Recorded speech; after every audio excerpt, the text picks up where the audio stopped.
It's probably part of your daily life, even if you don't notice it. And yet it kills an estimated 7 million people each year. Air pollution.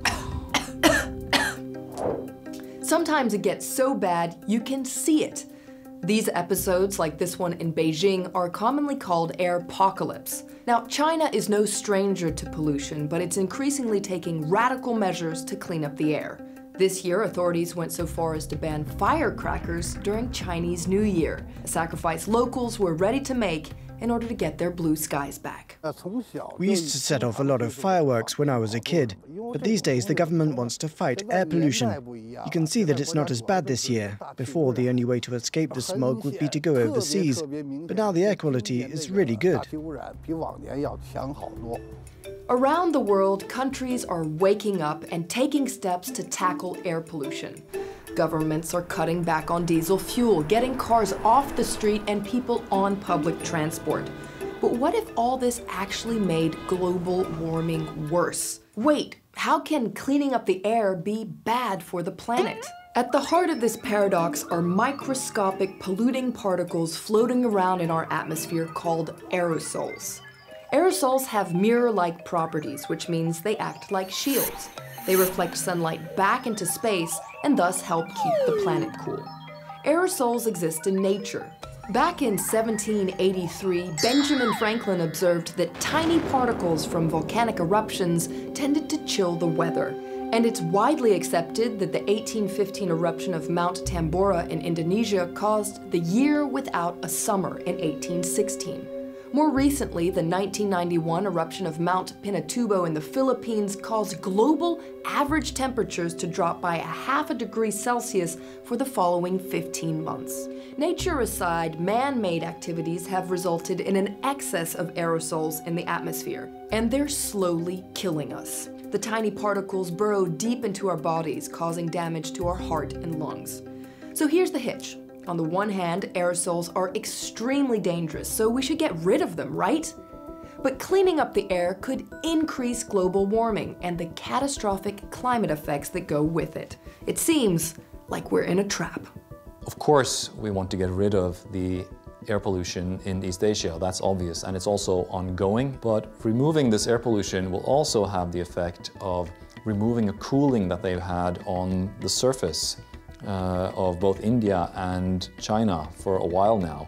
And removing that cooling will probably have an impact both on temperature and on rainfall in the region, maybe also on the monsoon system. According to recent studies, the cooling effect of aerosols is massive. Were they to disappear overnight, global temperatures would rise by up to 1 degree Celsius. That's a huge increase. It seems that reaching international climate targets could be trickier than we originally thought. It's a real climate dilemma. Do we have to choose between eliminating air pollution and limiting global warming? Maybe not. A research team from Harvard University in the United States has turned the question on its head. What if we stymied climate change by artificially injecting non-polluting aerosols into the atmosphere? Sounds straight out of a Hollywood sci-fi blockbuster, and yet that's what they want to experiment. For now, they're thinking about spraying frozen water, but eventually other elements could do the trick, like diamond dust or sulfur. Scientifically manipulating the climate has a name: geoengineering, and it's extremely controversial. Geoengineering means deliberately manipulating the Earth's climate to reduce global warming. Ideas range from putting giant sunshades in space to sucking carbon dioxide from the air and burying it underground. Critics say it's a far-fetched fix for climate change that could have a catastrophic domino effect. When we modify a system, we modify it in its entirety. If at some point we stop, say for example because of an economic crisis or for another reason, the cooling effect could stop working. The temperature could rise again and we'd have a domino effect.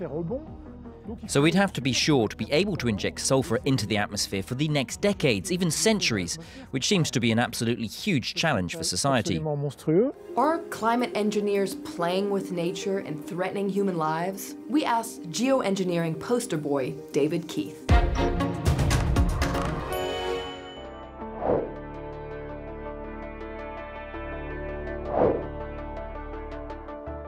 The climate change that comes from emissions of carbon dioxide is more or less permanent. When we stop emissions, when we change the whole world's energy system to stop emissions, when we do that, we don't make the climate problem go away, we just stop making the problem worse. Solar geoengineering is one of the things we might do to reduce the risk of those cumulative emissions. There is a danger that research on this topic, even talking about this topic, will be exploited by anti-environmental forces who wish to fight against emissions cuts. We're in the middle of a grand battle on climate about how much we should cut emissions, where many of us, the environmental community, wants to make really rapid emissions cuts. But some people, particularly people who make a lot of profit off fossil fuels or fossil-rich nations, want to stop emissions cuts. It's a risky bet with uncertain results, and it opens a Pandora's box of ethical questions. If it worked, who would benefit? Who would suffer? Who would pay? And who would have their hand on the global temperature dial? Perhaps most importantly, do we have a right to play God with the climate in the name of fighting global warming?